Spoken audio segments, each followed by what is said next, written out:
Today's sermon is for me.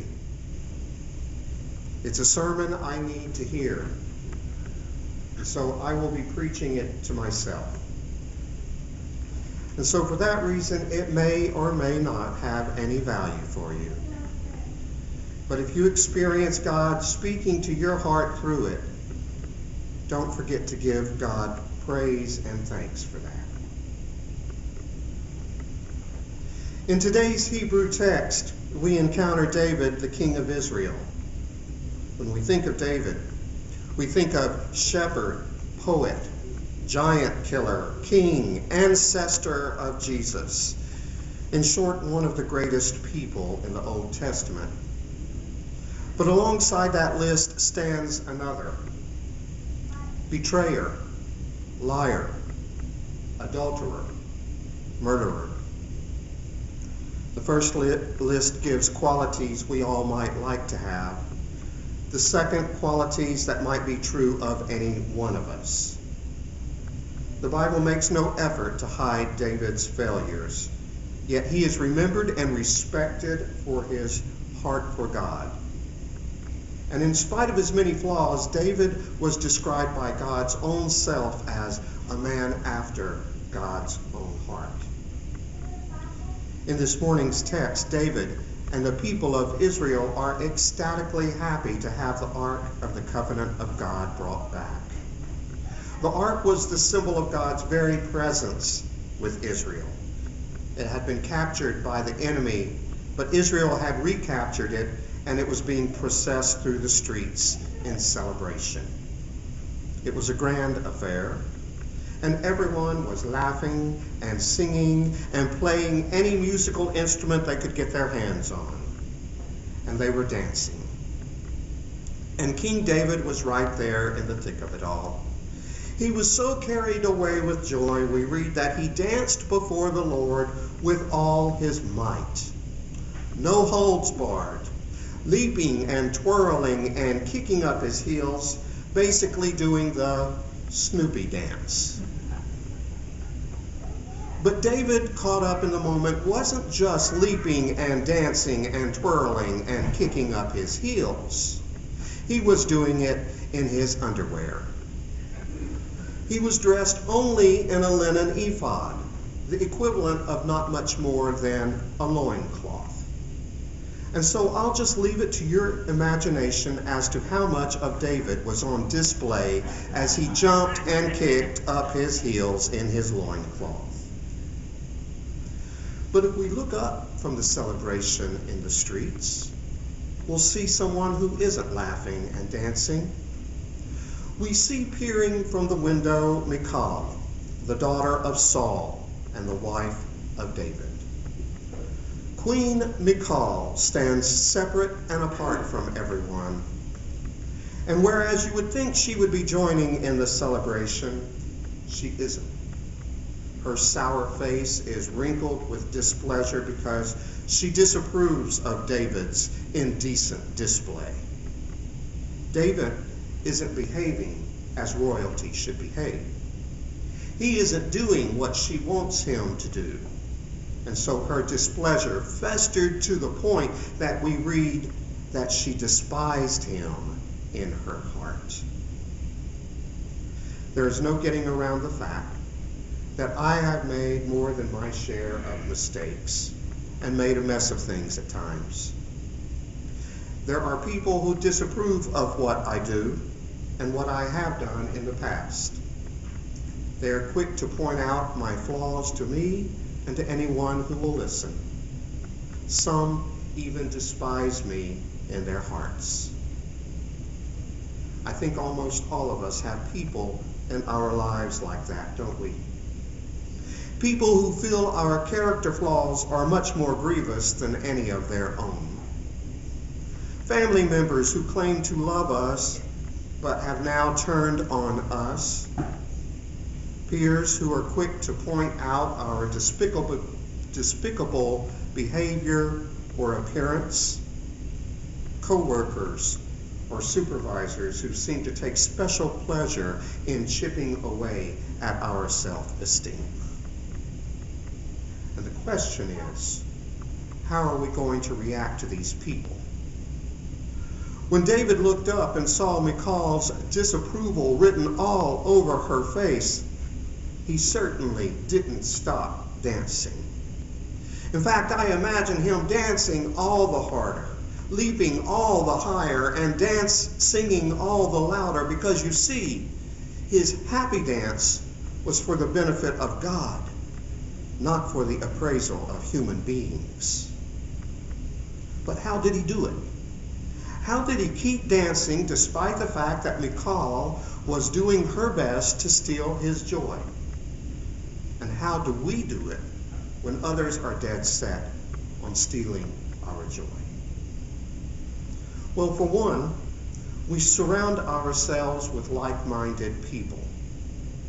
David was experiencing an ecstatic moment of joy characterized by song and dance. Michal was not.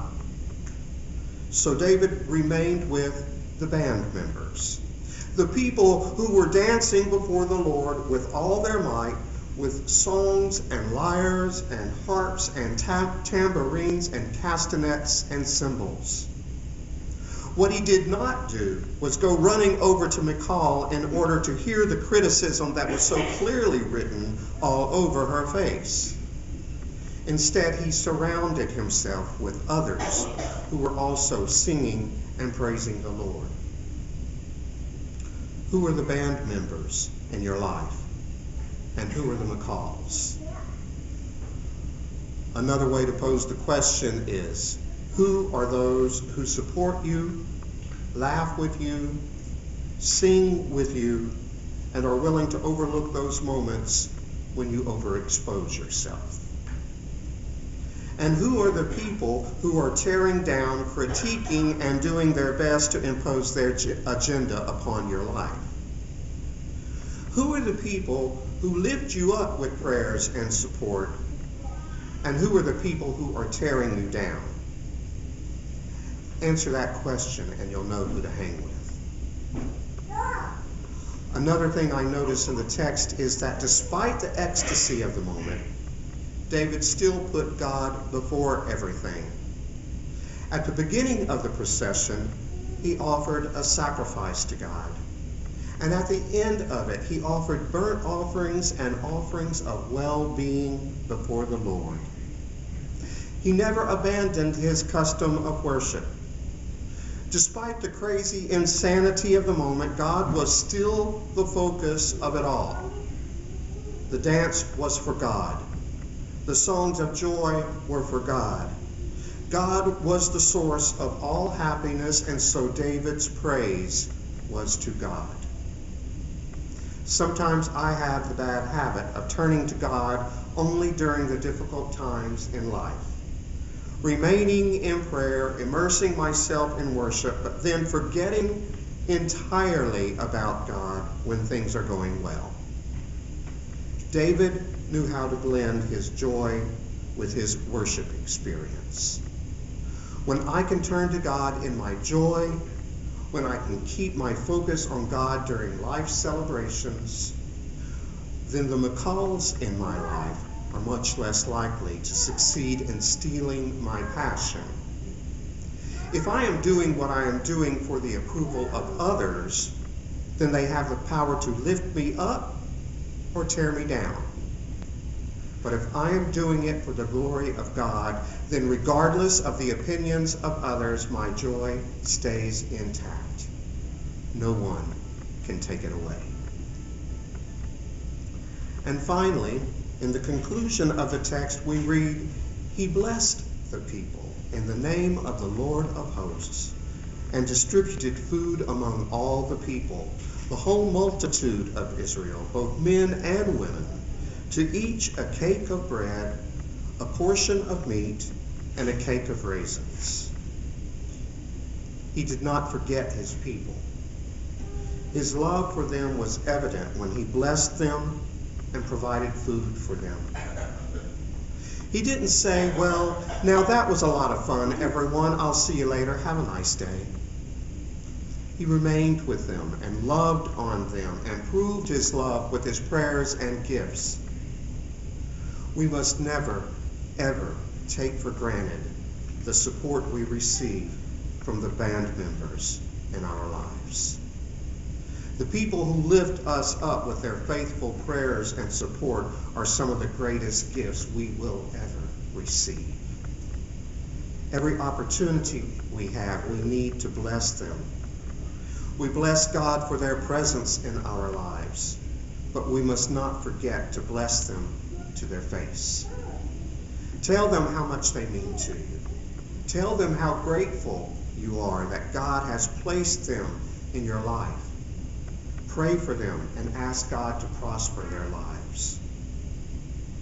And then back those blessings up with action. Talk can be cheap, you know. David didn't say, "Thanks, everyone. You're a swell bunch," as he walked off into the sunset. He proved his love for everyone by distributing food to all the people. If you imagine how many people we're talking about, then you realize this was no small token gift.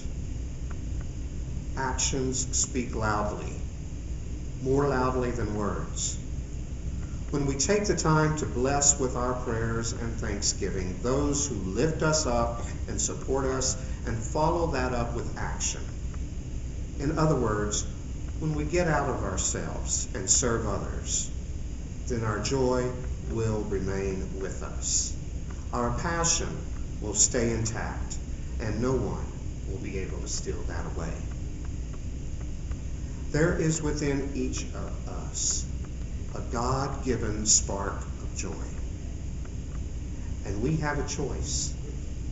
We can allow the Michals in our life to dampen the spark with their criticism and manipulation, or we can surround ourselves with people who are willing to fan that spark into a burning, passionate, worshipful dance for God. For the sake of God and the world, don't stop dancing. Amen.